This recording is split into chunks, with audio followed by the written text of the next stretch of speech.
ಸಚಿವ ಕೆಎನ್ ರಾಜಣ್ಣ ವಿರುದ್ಧ ಕೈ ಶಾಸಕ ಕೆಂಡಾಮಂಡಲರಾಗಿದ್ದಾರೆ. ರಾಜಣ್ಣ ವಿರುದ್ಧ ಕಡೂರು ಕೈ ಶಾಸಕ ಆನಂದ್ ವಾಗ್ದಾಳಿ ನಡೆಸಿದ್ದಾರೆ. ಅಪೆಕ್ಸ್ ಬ್ಯಾಂಕ್ ಅಧ್ಯಕ್ಷ ಆಯ್ಕೆ ವಿಚಾರಕ್ಕೆ ಅಸಮಾಧಾನ ತೋಡಿಕೊಂಡಿದ್ದಾರೆ.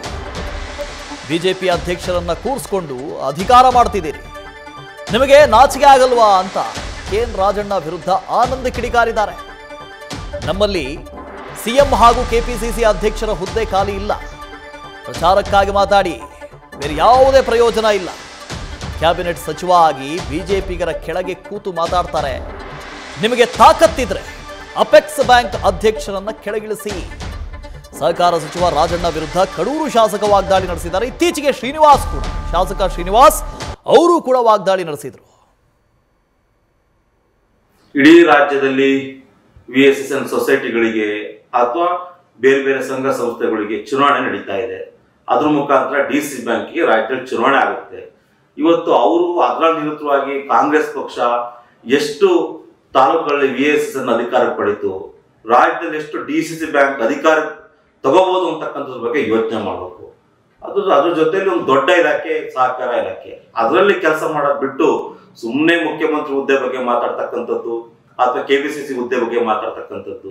ಇವತ್ತು ಇಡೀ ರಾಜ್ಯದಲ್ಲಿ ಎಲ್ರಿಗೂ ಗೊತ್ತು ಈ ಸರ್ಕಾರ ಬಹಳಷ್ಟು ಒಳ್ಳೆಯ ಕೆಲಸ ಮಾಡ್ತಿದೆ ಅಂತೇಳಿ. ಬಹುಶಃ ನಮ್ಮಲ್ಲಿ ಮುಖ್ಯಮಂತ್ರಿ ಹುದ್ದೆನೂ ಖಾಲಿ ಇಲ್ಲ, ಕೆಪಿಸಿ ಅಧ್ಯಕ್ಷ ಹುದ್ದೆನೂ ಖಾಲಿ ಇಲ್ಲ. ಅದೇನೇ ಇದ್ರು ಕೂಡ ಅದು ಹೈಕಮಾಂಡ್ ತೀರ್ಮಾನ ತಗೊಂತದೆ. ಅದ್ರ ಬಗ್ಗೆ ಕೇವಲ ಪ್ರಚಾರಕ್ಕೆ ಅಥವಾ ಅಡ್ವರ್ಟೈಸ್ಮೆಂಟಿಗೋಸ್ಕರ ರಾಜಣ್ಣ ಮಾತಾಡ್ಬೇಕೋ ಹೊರತು ಬಹುಶಃ ಈ ರೀತಿಯ ಮಾತಿನಿಂದ ಪ್ರಯೋಜನ ಆಗಲ್ಲ. ಅವ್ರಿಗೆ ಕೊಟ್ಟಂತ ಇಲಾಖೆನ ಸಮರ್ಪಕವಾಗಿ ಕೆಲಸ ಮಾಡಬೇಕು. ಇವತ್ತು ಮುಖ್ಯವಾಗಿ ಏನು ಅಪೆಕ್ಸ್ ಬ್ಯಾಂಕ್ ನಮ್ಮ ಸರ್ಕಾರ ಬಂದು 2 ವರ್ಷ ಆಯ್ತು. ಅಪೆಕ್ಸ್ ಬ್ಯಾಂಕ್ ಅಧ್ಯಕ್ಷರು ಯಾರಿದ್ದಾರೆ? ಬೆಳ್ಳಿ ಪ್ರಕಾಶ್ ಅಧ್ಯಕ್ಷರು, ನನ್ನ ವಿರುದ್ಧ ಸೋತಂತವ್ರು. 2 ವರ್ಷದಿಂದ ಇವ್ರು ಏನ್ ಮಾಡ್ತಾ ಇದಾರೆ? ಬಿಜೆಪಿನ ಅಧ್ಯಕ್ಷನ ಕೂರಿಸ್ಕೊಂಡು ಇವ್ರು ಇಲಾಖೆ ನಡೆಸ್ತಿದಾರಲ್ಲ, ನಾಚಿಕೆ ಆಗಲ್ವಾ ಇವರಿಗೆ? ಇವತ್ತು ಅಪೆಕ್ಸ್ ಬ್ಯಾಂಕ್ ನ ಅಧ್ಯಕ್ಷನ ಬದಲಾವಣೆ ಮಾಡಕ್ಕಾಗಲ್ವಾ ಇವರು?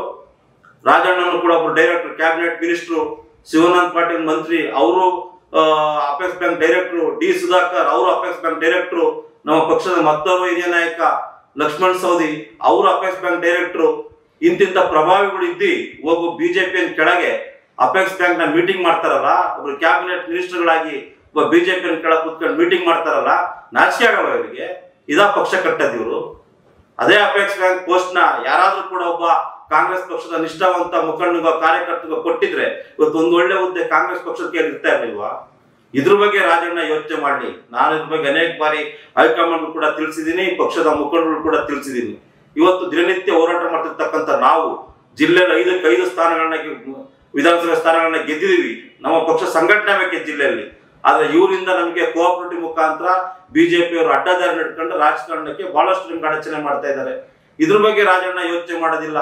ಇದ್ರ ಬಗ್ಗೆ ಮಾಡ್ಲಿಕ್ಕೆ ಅಷ್ಟು ತಾಕತ್ತಿದ್ರೆ ಅಪೆಕ್ಸ್ ಬ್ಯಾಂಕ್ ನ ಫಸ್ಟ್ ಇಳಿಸಿ ಕಾಂಗ್ರೆಸ್ ನೇಮಕಾತಿ ಮಾಡಿ ತಮ್ಮ ತಾಕತ್ನ ತೋರಿಸ್ಲಿ. ಅದನ್ನ ಬಿಟ್ಟು ಸುಮ್ಮನೆ ಕೆಪಿಸಿಸಿ ಅಧ್ಯಕ್ಷರು, ಮುಖ್ಯಮಂತ್ರಿಗಳು ಅವೆರಡು ಹುದ್ದೆನೂ ಖಾಲಿ ಇಲ್ಲ. ಇಡೀ ರಾಜ್ಯದ ಜನತೆ ಇವತ್ತು ಈ ಸರ್ಕಾರವನ್ನ ಮೆಚ್ಚುಗೆ ವ್ಯಕ್ತಪಡಿಸ್ತಾ ಇದ್ದಾರೆ.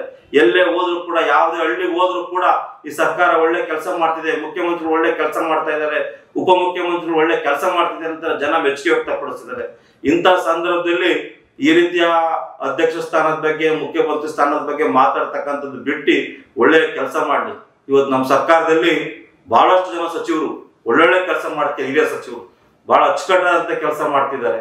ಎಲ್ಲೋ ಒಂದು 3-4 ಜನ ಮಂತ್ರಿಗಳಿಂದ ಈ ರೀತಿಯ ಮಾತುಗಳಿಂದ ಪಕ್ಷಕ್ಕೆ ಸ್ವಲ್ಪ ಮುಜುಗರ ಆಗ್ತಿದೆ ಅಥವಾ ಶಾಸಕರ ಕೆಲಸಗಳಾಗ್ತಿಲ್ಲ ಬಿಟ್ರೆ ಇಡೀ ಸರ್ಕಾರ ಚೆನ್ನಾಗಿ ನಡೀತಿದೆ ಅಂತ ಒಂದ್ 4 ಜನ ಶಾಸಕರ ಬಗ್ಗೆ ನಮಗೂ ಕೂಡ ಮುಖ್ಯಮಂತ್ರಿಗಳ ಗಮನಕ್ಕೆ ಕೂಡ ತಂದಿದ್ದೀವಿ. ನಾವು ಕೂಡ ಇವತ್ತು ಹೈಕಮಾಂಡ್ಗೆ ಒತ್ತಾಯ ಮಾಡಬೇಕು ಅಂತ ಹೇಳಿದೀವಿ.